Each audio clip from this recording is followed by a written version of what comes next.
$619. That's exactly how much the Acer Nitro 5 costs. This is a gaming laptop. It's budget. It will get you gaming for a very affordable price point. Look, if you want to game, you don't want to spend a ton of money, you can do this on this laptop comfortably at 1080p with settings set to medium.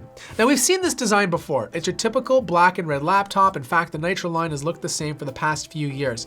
It's not as aggressive as their Predator line, but it still looks like a gaming laptop nonetheless. You have a full plastic build, even though the top lid does feel like plastic. You have striations running vertically on the lid. You have a 6-pound laptop, making it light enough to take around every once in a while, but still heavy enough that you wouldn't want to carry this on a daily basis.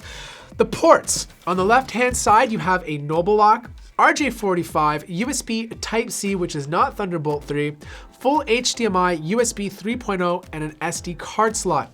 On the right-hand side, you have your barrel connector for power, 2 USB 2.0 ports, and your audio jack. Now, getting inside of here requires you to remove a lot of screws, but thankfully there are 2 access bays to access the hard drive and to access the RAM. These come off quite easily. Now, once you're inside, a lot of things are upgradable. The 2.5-inch hard drive is 7,200 RPMs, but you can swap it out for an SSD. You do have a blank M2 NVMe slot, so if you want to put a faster main drive, you can do that. Battery life, 48 watt hours. Now, this is a small battery, but don't let the size fool you. You have to remember this is a U-series AMD processor, and I was able to push out about 5 hours of use before needing to charge, and this is just with productivity. For RAM, you have 2 slots, upgradable to 32 gigabytes, and you have 2 fans keeping the CPU and GPU cooled. Now, when it comes to the display, this is not the best display, and again, this is a $619 laptop, but it is Full HD, it is IPS, and it is 1080p. You get about 69% sRGB and around 52% Adobe RGB. It looks absolutely fine for gaming, but if you're buying this to do some content creation on, my recommendation is to hook up a more color accurate monitor. So these bezels are quite thick. They're not the most attractive, but again, this is a budget gaming laptop, but at least the webcam is in the right spot. It's at the top. It looks like this. Nothing special, pretty much in line with every other gaming laptop. Now, sound is coming out of 2 speakers on the bottom. They're nothing to write home about. They're loud enough to fill a small to medium-sized room, but they're not gonna blow you away, but they're good enough to game on comfortably and enjoy the experience. Keyboard. This is a full-size keyboard, which means you do get a numeric keypad, so if you're doing some work or you're studying, you need to crunch numbers, you have that opportunity. It has good travel distance, but it is quite mushy. It's not the most solid feeling keyboard to use, but again, for this price point, it's more than acceptable. Touchpad is on the bottom. You do have Windows Precision drivers. It is a good size. It's not glass, so it's not as smooth or accurate as, let's say, some of the more expensive gaming laptops, but nonetheless, it still provides a pretty good experience. Now, because this model is using an AMD 2500U, you're getting a processor that runs at 15 watts instead of 45. And with that, you get a processor that produces less heat, but yet gives you better battery life.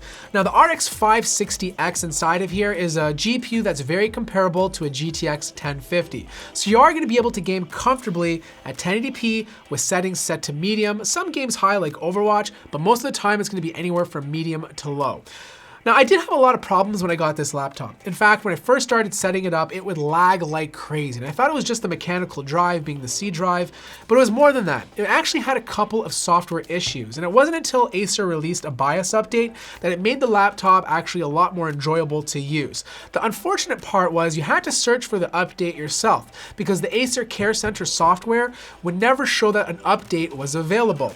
Now, once I updated the BIOS and I also updated the AMD GPU drivers to the latest version, performance completely changed. It took a laptop that was completely unusable to what it's supposed to be. Now, this is very frustrating because if you're someone buying a laptop or a gaming laptop for the first time, you might not know what's going on and be very frustrated with the experience. These are the little things that need to be working when you purchase a brand new computer. Heat management is fantastic on this laptop. Under full load, 74 degrees Celsius, and this is with the CPU constantly boosting to its maximum potential.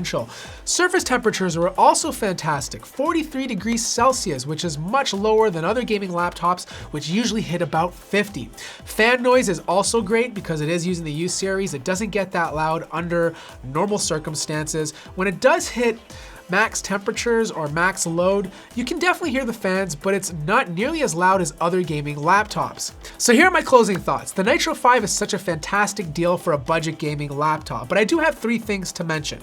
The first one, if you do buy this or do have this and you're having lagging issues, hit the Acer website immediately, download the latest BIOS update, and download the latest version of the AMD GPU drivers. Number 2, get rid of this mechanical drive, or at least make it your second drive. Get an SSD inside of here and you'll see a big performance increase.